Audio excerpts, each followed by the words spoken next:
Ano po yung masasabi ninyo dito sa naging desisyon ng ICC tungkol sa jurisdiction nila sa kaso po ni FPRRD?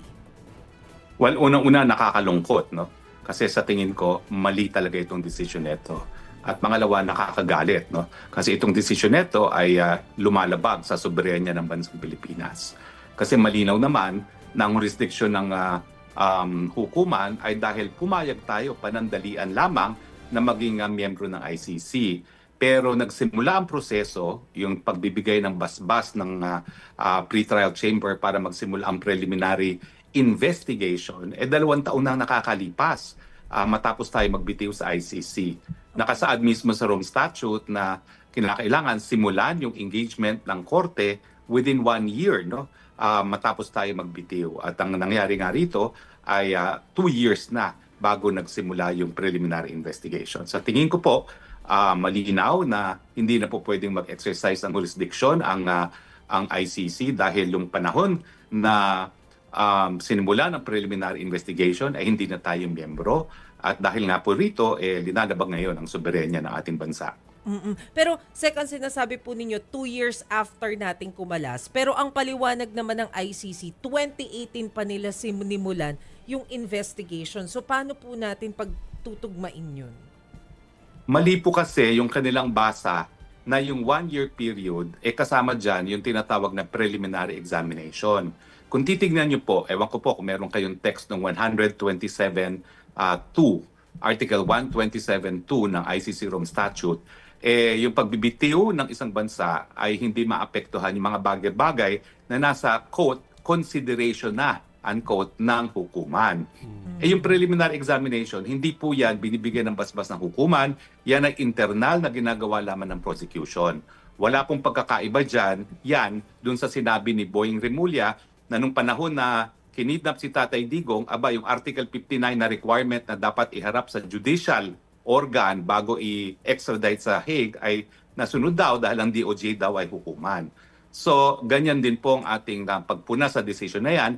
Yung gawain na internal ng prosecution ay hindi po yan gawain ng hukuman na nababanggit dun sa Article 127, Paragraph 2 ng Rome Statute.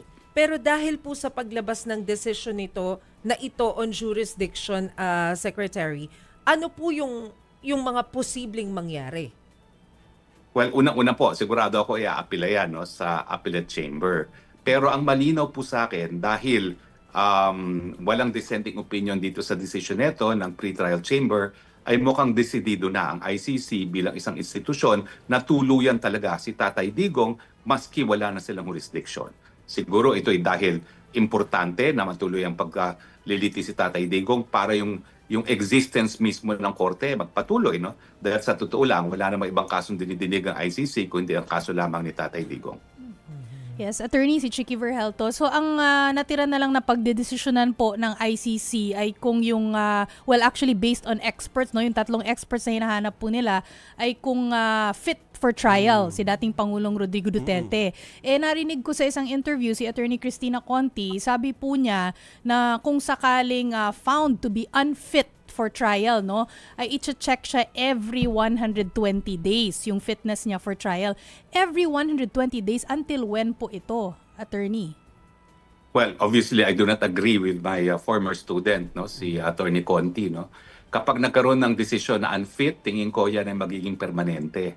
Kasi yung pagiging unfit dahil ikaw ay limot-limot ay hindi naman po nagagamot na yan, no. It can only worsen rather than improve. So sa tingin ko, pag merong declaration na unfit, tuluyan na po yan. Ang problema po, maski merong definition of unfit, ang issue is pwede bang permanently ma-dismiss ang kaso, no? Kasi ang nakasaad naman sa Rome Statute, pwede lang ma-dismiss yan kung yung unfitness ay nangyari at the commission of the crime.